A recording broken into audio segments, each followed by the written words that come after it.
차서에서 도착하자마자 주석단에 와서 한두 마디 하는 걸 뒤에 가서 이제 그 반군들이 묶어가지고 그냥 입 틀어막고 데려다가 그 주석단 뒤에 와서 벽에 세워놓고 그 엘레나 차우스키 부인하고 둘이 세워놓고 그냥 쏴가지고 죽인 거예요.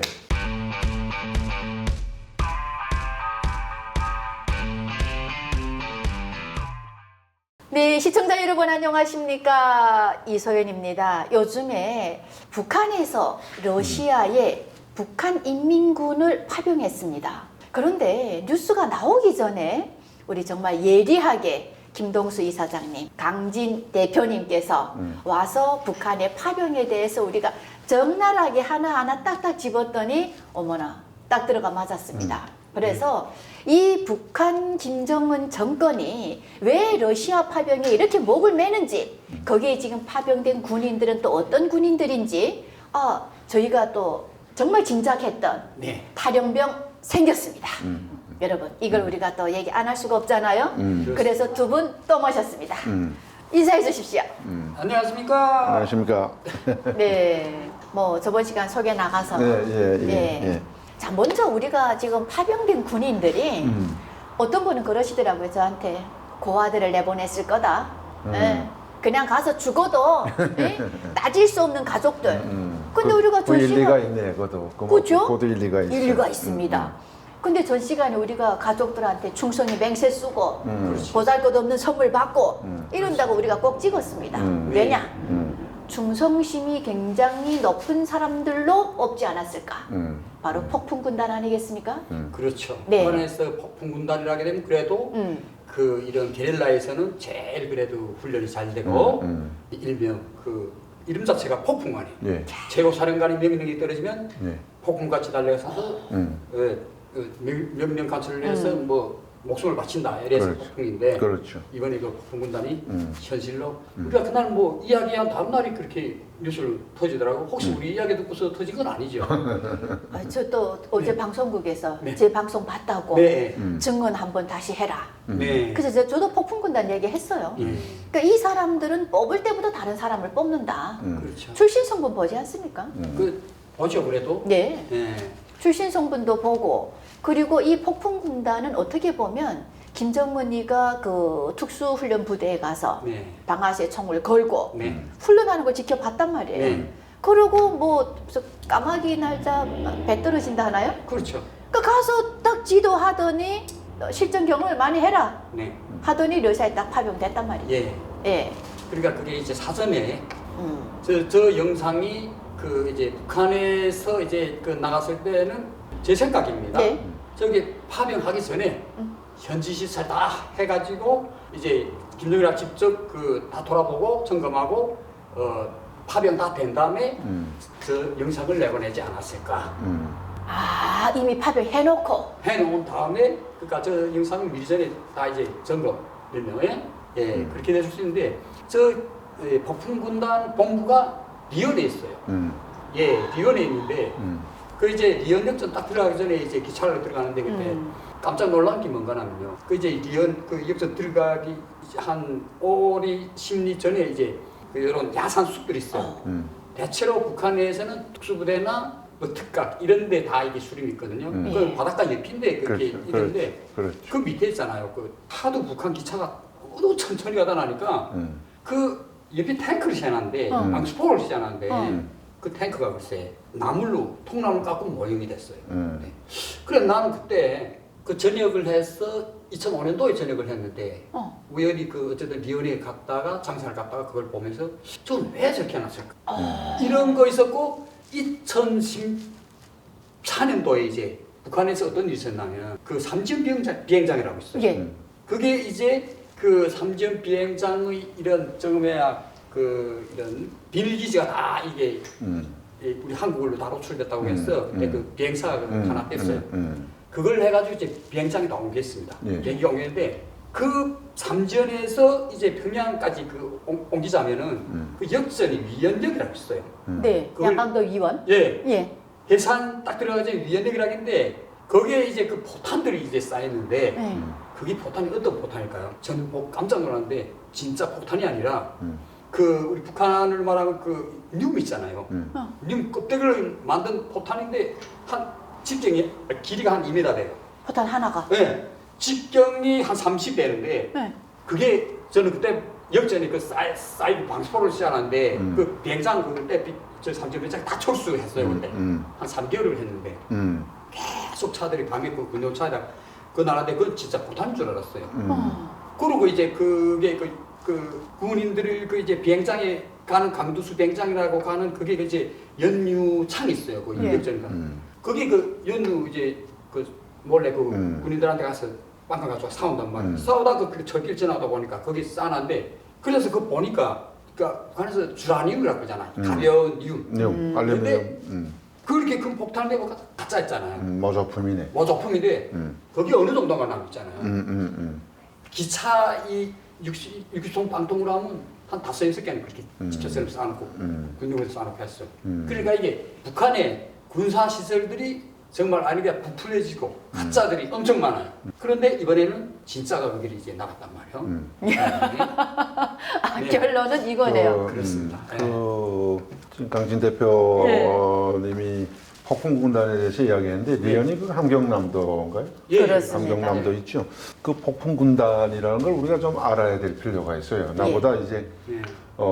이시연 대표님도 강진 대표님도 더 잘 알겠지만 저는 군사적으로는 잘 모르지만 황장엽 선생이 우리 대한민국에 망명해서 우리 연구원 이제 이사장으로 이제 같이 근무했어요. 제가 그때 북한 실장을 했는데 그분이 그때 그 이야기를 하더라고요. 폭풍군단에 대해서, 경보군단에 대해서. 아마 그분이 쓴 책에도 그게 있을 거예요.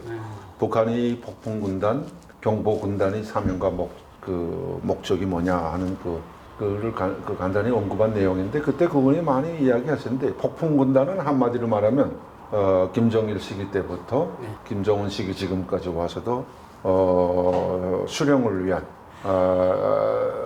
이제 수령을 위해서 국변 사태가 일어난다든가 한 번 더 유사시 이런 그 특수한 정세하에서 수령을 결사옹위하고 지키는 이런 특수부대 군단으로 생각하면 됩니다. 예. 경보군단이라는 게 우리 강진 대표는 너무 잘 알겠지만 그 경보군단에 있는 모든 그 전투원들이라는 게 다 이게 펄펄 나는 이제 전투원들이고 맨손으로 이제 그 일당 100으로 이제 그 특수훈련들 받아가지고 지역에서 살아남는 우리 이제 해병대는 영원한 해병대라고 그 높이 칭찬하지 이 북한에도 이 경보군단은 이거 당할 자가 없다고 하는 건데 폭풍군단이 이제 네 첫째 목적은 뭐냐면 남한에서 유사시 사태가 이제 우리가 그 한반도 위기 상황이 오고 남한에서 이제 그 위기가 초래되고 전쟁 적경으로 이끌어갈 때 제일 먼저 침투되는 게 경보군단인데 황장엽 선생님 말씀을 그대로 인용하면 그 경보군단을 이제 비행기에 다 태워가지고 헬기에 태워가지고 야밤에 후방에다 이제 투하시키는 겁니다. 예. 그렇겠지. 네. 그게 이제 비행기도 있고 바다도 배도 있고 있고. 예, 네. 항공육지 바다로 다 침투해서 대전, 대구, 부산 그러니까 심지어 제주도까지 전 적후 후방에서 내란을 일으키고 점령하는 이걸 경보군단, 폭풍군단이 맡고 있고 이게 첫째적인 사명이었고 두 번째 사명이 뭐냐면 내부용입니다. 또 북한에서. 북한 내부용. 이야. 이게 김정일 때부터 그런 이야기를 제가 외무성에 있으면서 들었습니다. 들었는데 이게 그때 당시가 언제냐면 루마니아 차우세스쿠가 대통령이 처형됐을 때 그때 당시입니다. 구소련이 붕괴되고 90년대 그때 초반일 거예요. 네. 구소련이 붕괴되고 그때 제가 91년부터 94년까지 김일성이 죽은 해까지 외무성에 들어왔어요. 해외에서. 노르웨이 대사관에서 근무 마치고 90년도부터 94년까지 북한에 들어와 외무성에 있고 94년도에 다시 이태리로 나갔는데 그때 있는 기간에 이게 벌어진 사건인데 그때 김정일의 지시로 이제 루마니아 사건이 터지고 구소련이 붕괴되고 동서독 통일이 이미 이루어지고 루마니아 같은 동구권 사회주의가 다 몰락하면서 대표적인 게 두 가지 케이스가 있었어요. 하나는 동서독이 통일이 제일 그 한반도에서 통일이 이제 앞으로 이런 식으로 이루어질 거다 하는 가상 시나리오였고 네. 두 번째는 그건 중장기적으로 이제 이렇게 될 거다 하고 지금 북한에서도 내부 정세 다 판단했거든요. 외무성에서 판단해서 보고 들은 건데 두 번째 위기가 루마니아 사태가 일어날 수도 있다. 그러니까 루마니아 국변 사태가 어떻게 간단히 말씀드리면 예. 이거 저 폭풍 군단하고 연결돼서 그러는데 예. 루마니아 사건이 어떻게 연결되냐면 그 차우세스쿠의 독재가 너무 심하고 네. 아마 동구권 사회주의 나라에서 제일 거지 나라가 루마니아 사회주의 나라였을 거예요. 예. 이게 옛날 말은 체스코베 슬로베스코라고 하던가요? 아니, 그건 아니고. 그러니까 북한에서 어. 로마니아라 했죠. 아, 로마, 북한에, 로마니아. 북한에서는 왜 로마니아라 그러냐면 이것도 우리 시청자들한테 조금 팁으로 말씀드리면 예. 우리 한국은 세계 모든 나라들의 이름을 거의 영어로 우리가 표기합니다. 루마니아도 영어 표시고 예. 체커도 체크라고 하고 이제 다 그렇게 하는데 한가리라는데 북한은 웬그리아, 웬그리아라 하죠. 루마니아로 로마니아, 로마니아. 그다음 폴란드를 폴스카. 폴스카. 근데 왜냐면 그게 정확한 그 나라 말입니다. 그래요? 민족어입니다. 폴란드에서 폴스카 말로 폴스카라 그럽니다. 그 나라 이름을 그렇게 됩니다. 웬그리아도 한가리가 영어지 웬그리아가 그 나라에서 웬그리아이기 때문에 북한은 다 그 나라 민족어로 이름 불러주는데 루마니아 사건이 그때 터졌는데 이걸 어떻게 분석했냐면 북한에서는 정찰총국이라든가 외무성과 대남사업부에서 이런 데 집체적으로 분석해 보고한 게 독재 체제가 엄청나게 심해지면서 차우세스크하고 부인이 엘레나 차우세스크가 조직 비서를 하면서 당 중앙 조직 비서를 하면서 완전히 이제 그 자기 독재 체제를 강화하면서 많이 처형하고 하다 나니까 이게 폭발한 게 군에서 제일 먼저 폭발한 거예요. 이야. 근데 근데 그것도 하루아침에 차우세스크가 총살당한 게 지방에 이제 현지 지도 간다 너무 거지나라고 못 사니까 아마 북한보단 낫지만 동구권 사회주의 나라에서는 제일 거지 나라가 되는데 현지 지도 나간다고 헬기 타고 나간 사이에 수도에서 부카레스트에서 이제 그 조그만 그 군인 집단에서 반란이 일어났어요. 네. 처우를 잘 안 해준다, 대우를 잘 안 해준다. 이런 식으로 옛날 북한에서 육군단 사건은 엄청난 건데 여기는 4단 정도에서 사건이 일어났는데 이거를 이제 차우세스크가 지방에 가서 지시를 내린 거예요. 보고받고. 이런 것들은 뭐 그날로 그냥 보고되니까 북한하고 또 독재국가에서는 꼭 같으니까 예. 가서 지나봐라. 다 그래서 지나간 게 이제 북한에 있는 폭풍관 같은 차우세스크 대통령의 친위 부대를 내려보낸 거예요. 근데 봐서 그걸 지나가자고 하니까 그 광장에서 부카레스트 그 제일 큰 광장에서 시위하는데 하자니까 이 군인들이 총을 다 들고 계신 거예요.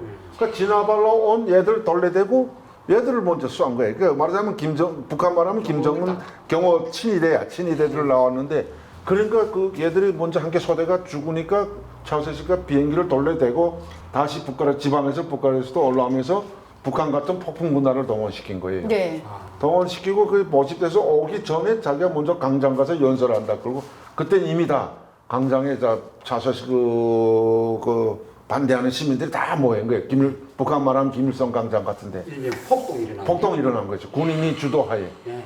그래서 지시를 내린 게 북한 같은 폭풍 군단이 차우세스크도 루마니아에도 있는데 네. 그걸 지시해서 올라오고 하는 그 전에 먼저 가서 내가 연설로서 저 사람들을 진정시키겠다 했는데 웬걸요? 차우세스크 도착하자마자 주석단에 와서 한두 마디 하는 걸 뒤에 가서 이제 그 반군들이 묶어가지고 그냥 입 틀어막고 데려다가 그 주석단 뒤에 와서 벽에 세워놓고 그 엘레나 차우세스크 부인하고 둘이 세워놓고 그냥 쏴가지고 죽인 거예요. 그러니까 연설하려 올라간 거를 끌어내가지고 거기서 적시간에 그 자리에서 그러니까 끌어내서 뒤에 와서 그 우리 말하면 김일성 광장 같은 그 뒤에 가면 그 우리 김일성 광장 이렇게 있으면은 이 옆에가 네. 외교부 총사고 이 옆에가 총리실이에요. 그 광장 주석단을 정면으로 볼 때 좌측에 있는 게 총리실이고 내각 총리실이고 그 우측에 있는 게 북한 외무성인데 그 주석단 뒤에 김정은이가 연설하는 그 뒤에 있는 게 기하적 높은 게 인민대합수당이란 말이에요. 네. 맞습니다. 그럼 차우세스크도 그때 좌측 광장에 북한의 차우세스크 대통령궁을 북한에 와서 김일성이 만나면서 김일성 그 우리 주석궁 있죠. 네. 대성구역에. 네. 그거 주석궁을 꼭 같이 만들어줬어요. 김일성이랑. 그러니까 그 주석단도 거의 같았는데 그 말하자면 그 만수대 주석단 뒤에 인민대학수단 그 밑에 이제 어수룩한 데다 세워놓고 뒷마당에 그냥 죽인 게 왜 그냐면 얘를 살려놓으면 이제 법적으로 가고 뭐 이거 하면 그래 빨라면 다 다 해제되고 또 이제 다 잡혀가니까 그냥 그 자리에서 즉살시킨 거예요. 그러니까 이때 동원되는 게 특수부대인데 그렇죠. 북한의 그 지금 우리가 말하는 그 경보 군단, 폭풍군단. 폭풍군단이 바로 그런 군단인데 두 번째 목적은 김정일 때부터 그 사건이 있을 때부터 네. 루마니아 사건이 있을 때부터 폭풍군단의 사명이 김정일을 결사옹위하는 친위대로서 어떤 진압, 반란이 일어나면 제일 먼저 투하돼서 진압하는 이 사명을 가지고 있고 세 번째로 들어가서 지금 강진 대표님이 잘 이야기하셨는데 우크라이나 이게 파병될 수 있어요. 왜 그러냐면요.